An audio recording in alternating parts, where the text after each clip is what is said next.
Now, ethics in research. In this part, you have to define what type of research we can do and what other type of research we shouldn't do. This taking into account the rules and laws of the country or the place where the research is going to take place.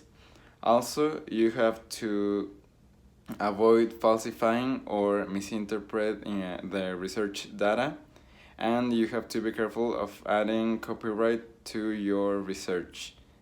And finally, it's important to, when doing the research, have respect of human rights, to have respect for animals, the environment, the law of the place, and you have to take care of your safety and health and the safety and health of the people around your research. Research restriction, well, one of them is ethical issues. Now, ethical issues, according to Laren's dissertation, there are 5 principles you have to take into account in order to have a proper research. One of it is minimizing the risk of harm, which is avoiding physical or psychological harm to participants. This can be taken into account into sensitive kind of topic researching. Another one is obtaining informed consent. Now, the one that is researching have to inform the public, that is, the area that is being researched, that they're being, that the information is taken into account.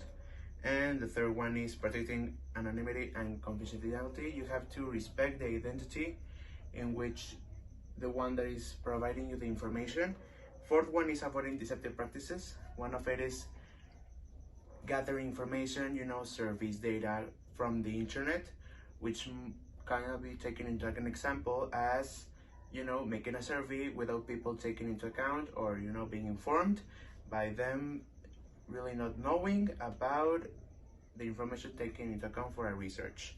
And the fifth one is providing the right to withdraw. Now, everyone that is being researched, any participant have the right to being withdraw, as the researcher doesn't have to insist to get them back. Another research restriction is bad environmental conditions. Now, this one is a really important one because mostly it can really be important in researching cases, mostly when you're specifically attempting to do an environmental researching, and also it can affect the population you can find in your research. Another research restriction is no support or authority. Now, financial support, advising, and guidance from a research tutor or boss or leader is really important for the researchers, so it can really develop the research more efficiently, and also can give it a little bit more of push so it can really go more ahead and go towards a conference or something like that. Sometimes some of the research restrictions are that there's no funds or there's no financing, so there's no way the research could be done, because in every research, no matter if you don't need technology or you only need to do surveys, you have to have money to transportation, to pay the people that are interviewing the population. Also, this other restriction is that it could be no technology. So if, for example, you need to see the DNA to understand your research, and you don't have a microscope, you are not able to do that research.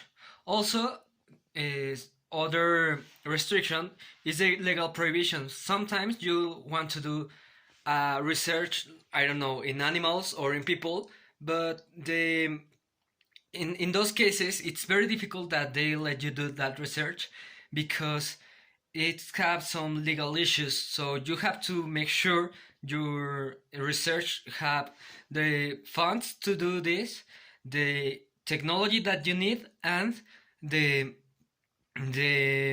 that you check the legal prohibitions in your country, so you make sure that you can do your research.